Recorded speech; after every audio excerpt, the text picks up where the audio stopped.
Hello everybody, welcome back to another Beer review. Today it's kind of a cold and gloomy, rainy day in Germany, which is fitting because we have a winter seasonal from Upland. It is the Latitude adjustment and there's a dude sunbathing in swim trunks on a winter seasonal. We're going to talk about that today on Beer.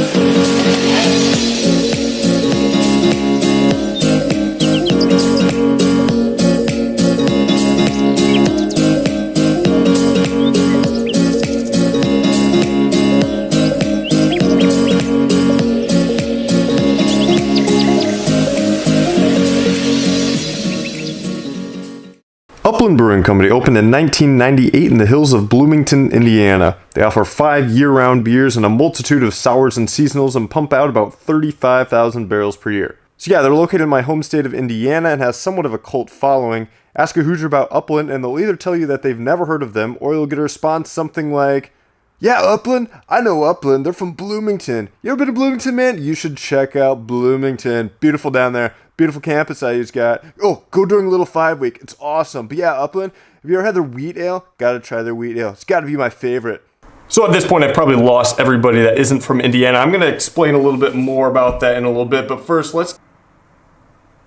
got some like really nice sweet and like pine tree kind of aromas. Let's try this puppy out.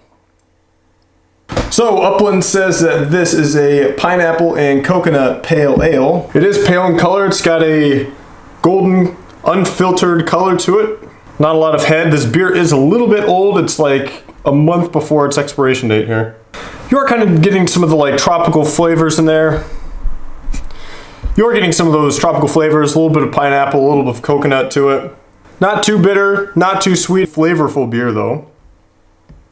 And as I said earlier, this is a winter seasonal. However, as you can see, there is a dude sunbathing on the bottle. And the idea behind this is, and let me kind of read this to you. This is direct from the Upland website. Latitude Adjustment is intended to be a winter escape beer, a kind of beer that you might typically see as a summer seasonal, intended to give the drinker a psychological relief from the chill of winter by providing the impression of warmer climates. And so this is kind of like a reverse psychology thing. It's like, you know, it's cold and rainy and wet and snowy and whatever outside, but you can drink this pale ale and, you know, think that you're at the beach. It is a pretty refreshing beer. It's a little bit tart. And they actually do use real pineapple and coconut in this beer. So by German standards, this wouldn't even be considered a beer. However, in Indiana, it is. Freedom, baby. So yeah, let's talk about Indiana some more. Indiana, there are 2 universities: Purdue University, home of the Boilermakers, and Indiana University, home of the Hoosiers. And this is kind of like a Michigan, Ohio State type of a thing, except not as extreme. Either you're an Indiana Hoosiers fan or you're a Purdue Boilermakers fan. And one thing a lot of IU fans like to brag about is that how nice and pretty their university is, and everybody that has ever been to Bloomington or lived in Bloomington just rants and raves about how great and how awesome Bloomington is. I've been to Bloomington. It is a very nice city. There's trees everywhere. There's nature and all that crap.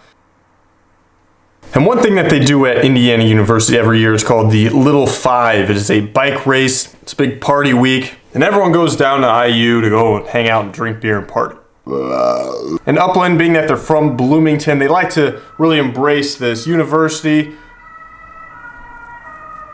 And Upland being from Bloomington, they really like to embrace this university bike racing party kind of a lifestyle. And they really kind of get into it. I mean, Upland even sponsors a bicycle racing team. And so yeah, I mean, they're really proud to be from Bloomington. One thing that I do like about this beer is it says that it's inspired by Nicholas Cox. He's more commonly known as Bender around the brewery.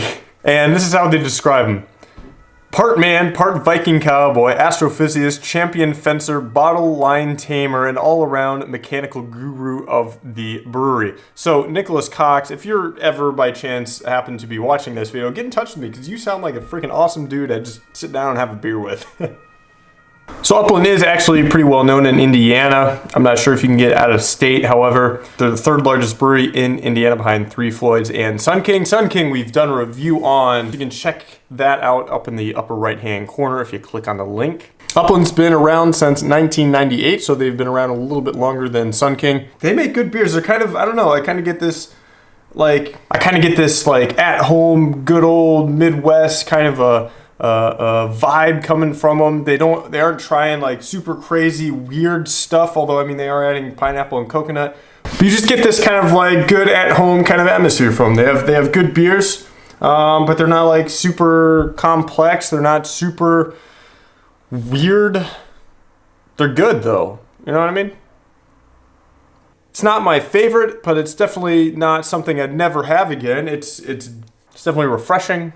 You're tasting that coconutty, tropically, pineapple kind of a flavor coming from, but at the same time, I don't know if I'd be like, oh man, I gotta have this again. You know what I mean? I come down to the end of this guy. If you guys have any suggestions of beers that I should try, or topics of beer-related things that you would like to see, I got some things in the works. They're just taking a little bit more time.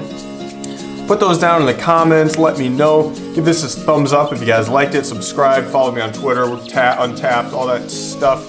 You guys know how it goes. And until the next time, we'll see you guys on Delay. Peace out.